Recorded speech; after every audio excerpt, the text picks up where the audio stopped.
সরলীকরণ করো 1/2 বিয়োগ 5 বিয়োগ 1 এর বর্গ এর পরম মান বিয়োগ বিয়োগ 3 গুণ 2 এর বর্গ এর পরম মান। এটিকে কিন্তু আবার বলা যায় গণিতের ক্রমবিন্যাসের কার্যবিধি, শুধু কিছুটা পরম মান জুড়ে দেওয়া হয়েছে ভালো পরিমাপের জন্য।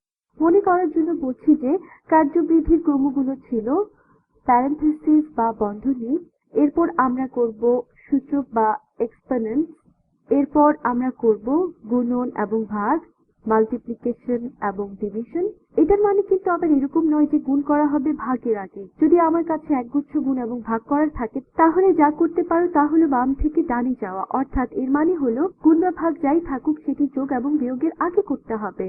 এরপর আছে যোগ এবং বিয়োগ, আবার এর মানে এই নয় যে যোগ বিয়োগের আগে করতে হবে, এর মানে হলো এরা একই লেভেলের বা একই স্তরের, অর্থাৎ গুণ এবং ভাগ করতে হবে যোগ বা বিয়োগ করার পূর্বে। যদি তোমার কাছে কোনো যোগ এবং বিয়োগের কিছু কম্বিনেশন থাকে তাহলে তুমি যেতে পারো বাম থেকে ডানে। তাহলে এটি মাথায় রেখে এই রাশিটিকে মূল্যায়ন করি। তাহলে দেখে আমাদের বন্ধনীর ভেতরে আমাদের অবশ্যই 2 আছে, বন্ধনীর ভেতরে যেটি 2 থাকবে, এরপর ঋণাত্মক 3 আছে যেটি ঋণাত্মক 3ই থাকবে, এরপর বিয়োগ 1 আছে যেটি বিয়োগ 1ই থাকবে। তাহলে বন্ধনীগুলো আমাদের আর সরলীকরণ করার মতো কিছুই নেই। তাহলে চলো সূচকে নির্ণয় চলে যাই। আমাদের আছে 2 এর বর্গ, 2 এর বর্গ আমাদের বিয়োগ 3 দ্বারা গুণ করার পূর্বে করতে হবে, তাহলে 2 এর বর্গ হবে 4। এরপর এই সূচকটিকে নির্ণয়ের পূর্বে আমরা যদি এটিকে সরলীকরণ করে ফেলি তাহলে আমাদের সুবিধা হবে। তাহলে চলো প্রথমে সেটি করি। তাহলে এখন আমরা একে সরল করতে পারি।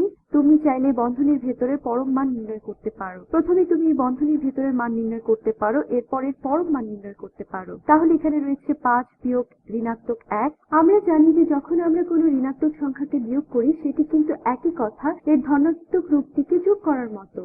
এটি তাহলে একই কথা হলো যদি আমি লিখি 5 যোগ 1 যার মান হলো 6।